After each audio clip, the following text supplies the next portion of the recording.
Chapter 1917 Fast Promotion.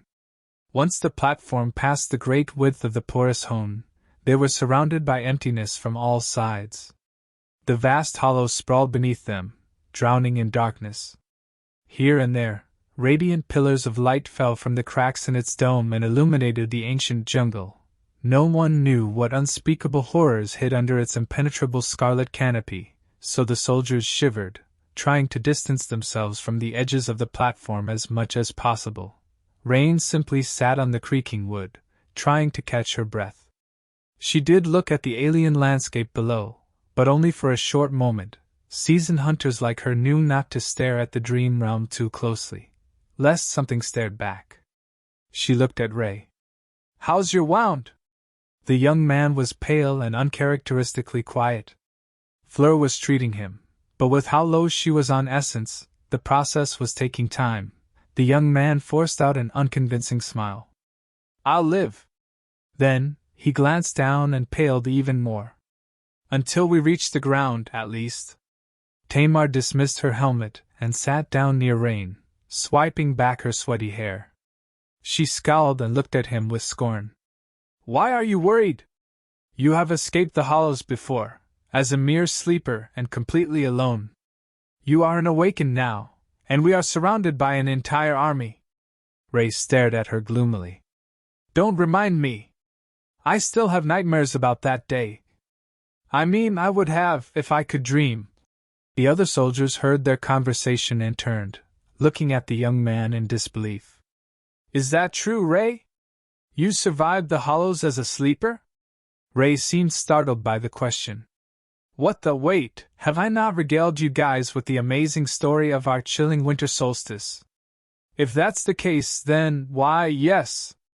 Listen here, it happened on a dark and gloomy night." He launched into the story, making Rain wince. She had heard it retold at least a dozen times, after all, and each was more unwieldy than the previous one. Still, she couldn't help but notice that the expressions of the soldiers eased a little as they listened to Ray talk.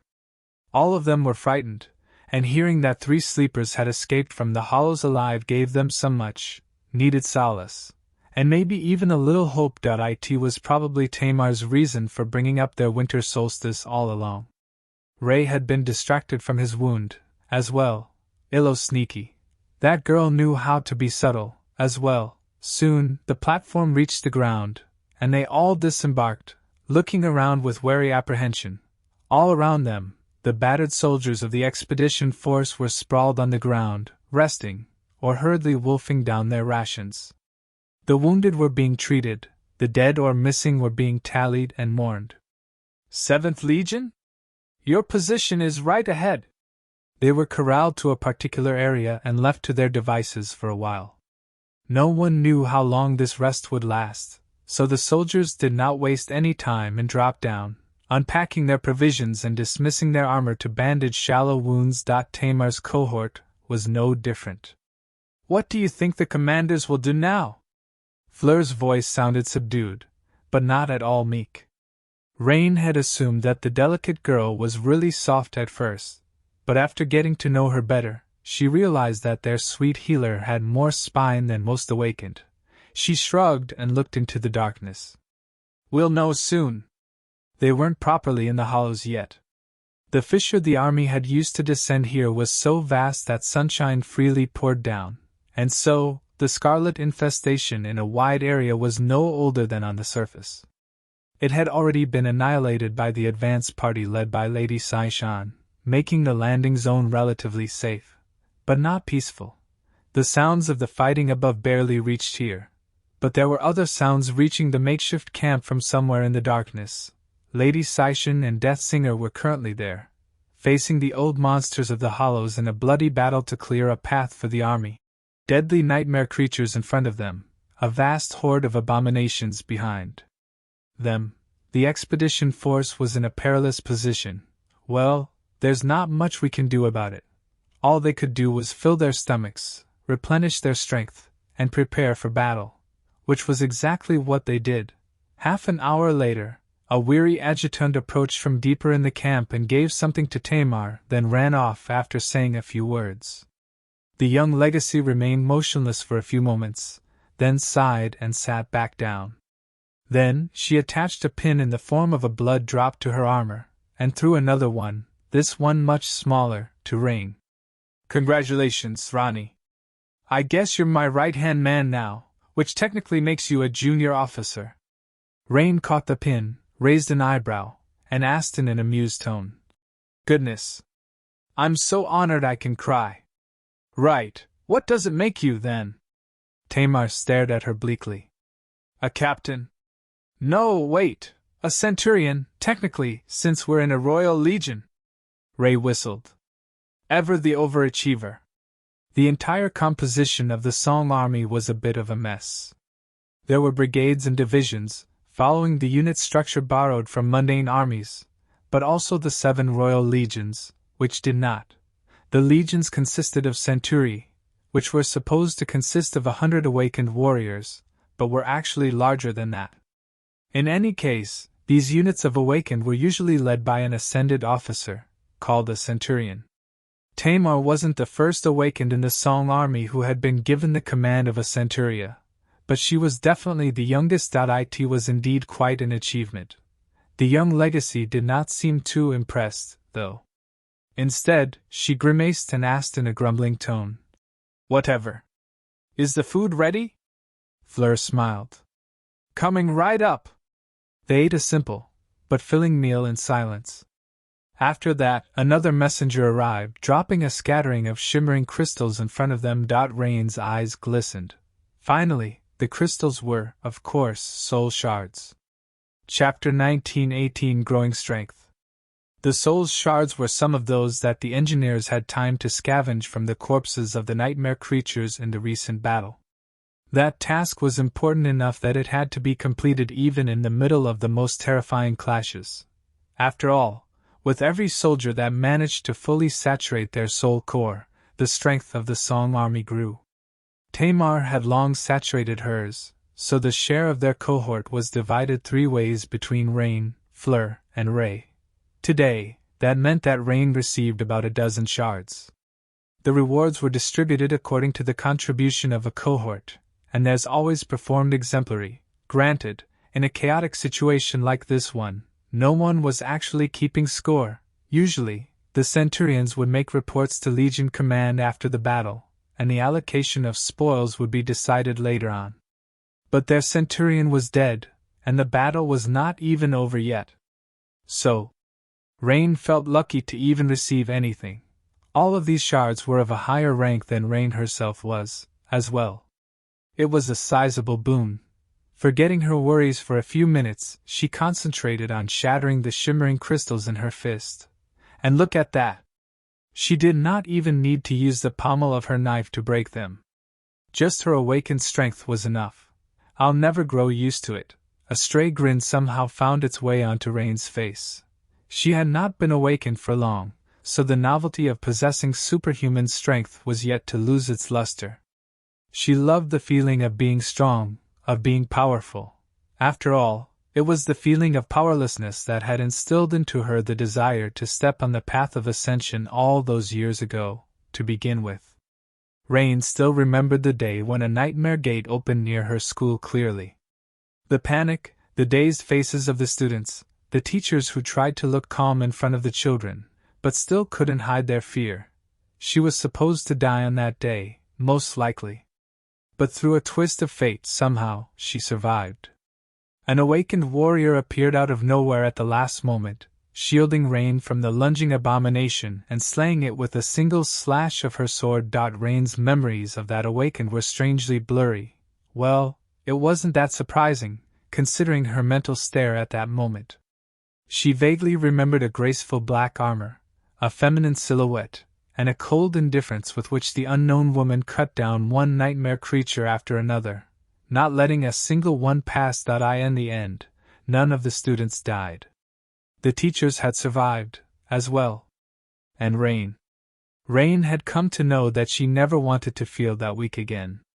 For her parents, for her siblings, and for herself as well, her path to awakening had been a long and brutal one. She often complained and berated her teacher for his whimsical antics and unreasonable demands, wondering why she was putting herself through all that grief, but she had never once regretted her decision to strive for strength, and had never once regretted agreeing to her teacher's offer. Even if Rain died in this godforsaken land, she would probably still die feeling gratified for having chosen strength over weakness. Strength was a bit intoxicating, like a sweet drug, and with each soul shard she absorbed, Rain grew stronger.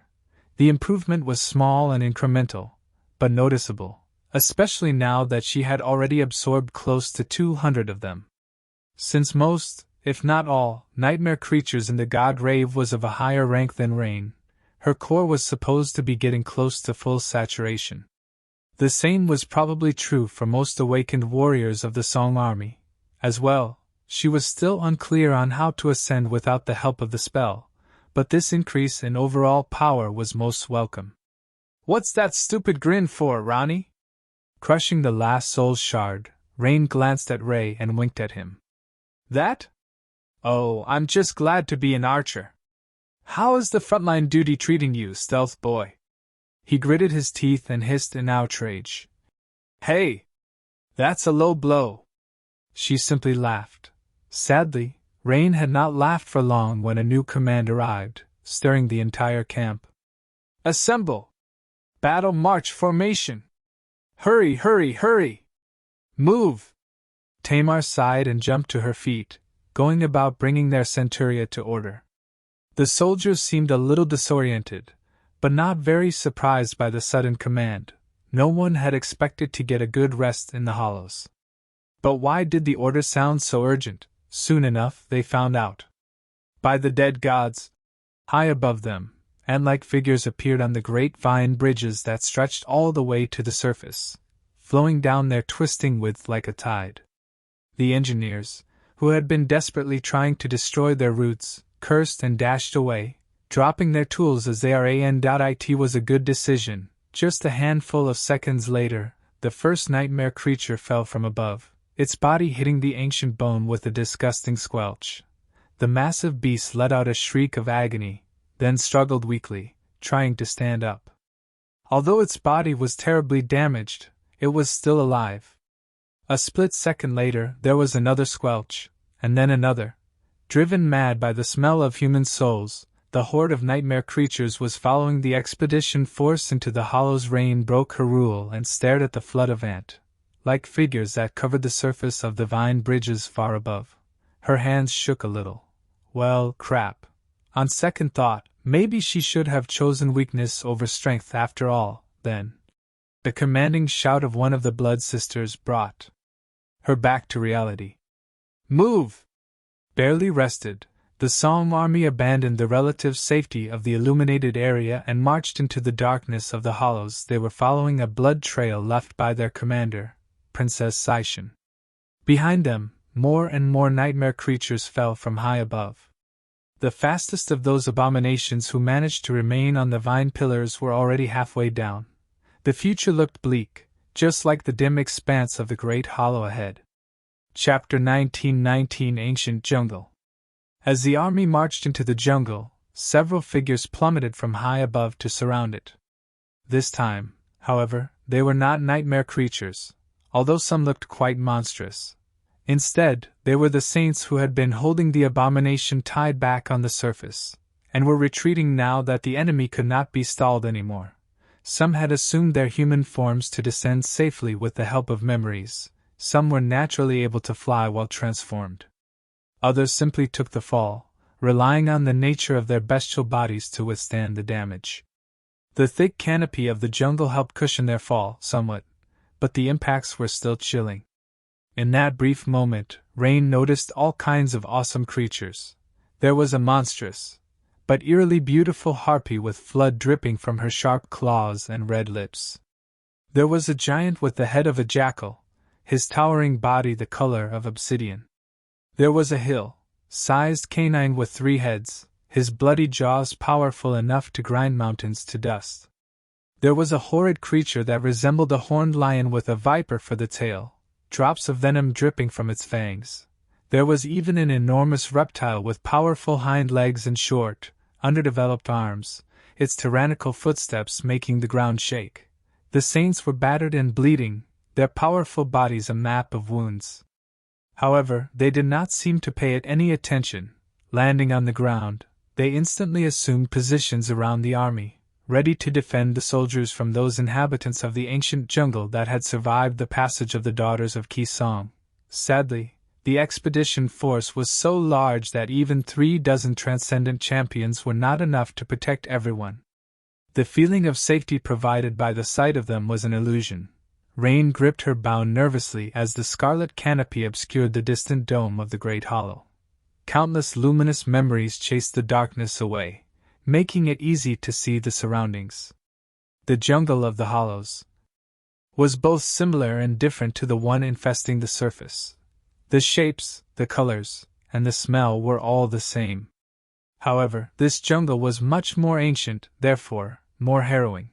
The trees were many times taller, the vines were as thick as a human body, and the moss was deep enough to swallow a person whole in some places, of course, to digest them. The trees were just as hungry, and some of the vines moved like enormous snakes, ensnaring people and rending their bodies with razor-sharp thorns. There were blood-sucking insects the size of a human head and crawling bugs with mandibles long enough to bite off one's foot. Those moved in swarms, of course, felling people and devouring them in a matter of seconds. Soon enough, the jungle was filled with the rustle of weapons and chilling screams. The ancient jungle of the hollows was absolutely deadly, and that was even after Princess Saishin and Death Singer had passed here, obliterating the most dangerous predators. The traces of their passage were everywhere. The towering trees were snapped and shattered, the predatory vines torn apart. The hideously torn, enormous corpses of terrifying nightmare creatures were laying here and there like dark hills of torn flesh, lakes of fetid blood pooling below them. In some places, entire swathes of the jungle were entirely destroyed, as if a hurricane had passed there. Dark liquid was sipping from beneath the fallen trees. Rain was stunned and horrified by the nightmarish reality surrounding her at first, but quickly grew numb to it. There was no time to feel fear, anyway. Another one! She drew her bow and let an arrow loose, aiming at the buzzing of wings above. The blood-sucking horrors hid themselves in the thick canopy of the jungle and were too fast for an awakened to see when they attacked. However, she could sense their shadows, see in the darkness, and hear them. That was just barely enough to give her a chance to hit the abominable vermin before they killed someone. Their elongated, blade-like mouths were already deadly enough, leaving terrible wounds on the bodies of their victims. Much worse, they secreted some kind of toxin that paralyzed the victim, stopping a human heart in a matter of seconds. Usually, by the time the creature was noticed, it was already too late. But not this time. A blurry silhouette shot toward the marching soldiers from high above, but was intercepted by her arrow in the air. The wings and the carapace of these creatures were so tough that her enchanted bow couldn't even put a dent in them, but the soft belly was somewhat vulnerable. Hit by the arrow, the blood sucker lost balance and fell to the ground. Immediately, the awakened soldiers rushed at it. Their memories were not powerful enough to kill the creature, so they struggled to immobilize it instead. Special wire nets were thrown over the appalling insect, which it promptly tore apart and escaped. Luckily, the delay was enough for one of the ascended to appear, shattering the creature's carapace with the devastating strike of their heavy mace. At that time, not too far away, a soldier was screaming as he found himself drowning in the scarlet patch of moss.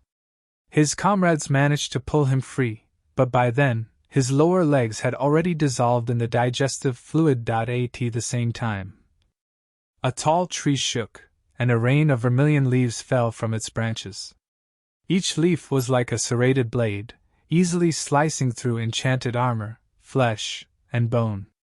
A dozen soldiers fell to the ground, bleeding, some of them dead, some gravely wounded.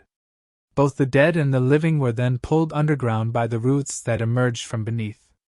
Other humans tried to dig them up, but it was useless. At the same time, a vine covered in beautiful flowers released a cloud of scarlet pollen into the air, and a few soldiers that were not fast enough to escape dropped their weapons to the ground, walking into the red haze with empty expressions. By the time the pollen dissipated, they were gone, vanished without a trace, with not even footprints hinting at what might have happened to them. Rain covered her mouth with a hand, looking around with horror. Ahies, this is hell. It must be. All around the marching army, the saints were engaged in desperate battles with the great abominations that emerged from the jungle from time to time, attracted by the smell of human souls. And behind the army, the tide of nightmare creatures was drawing closer with each minute, threatening to catch up with the formation's tail. Surrounded and pursued, the warriors of Somme marched toward the distant citadel,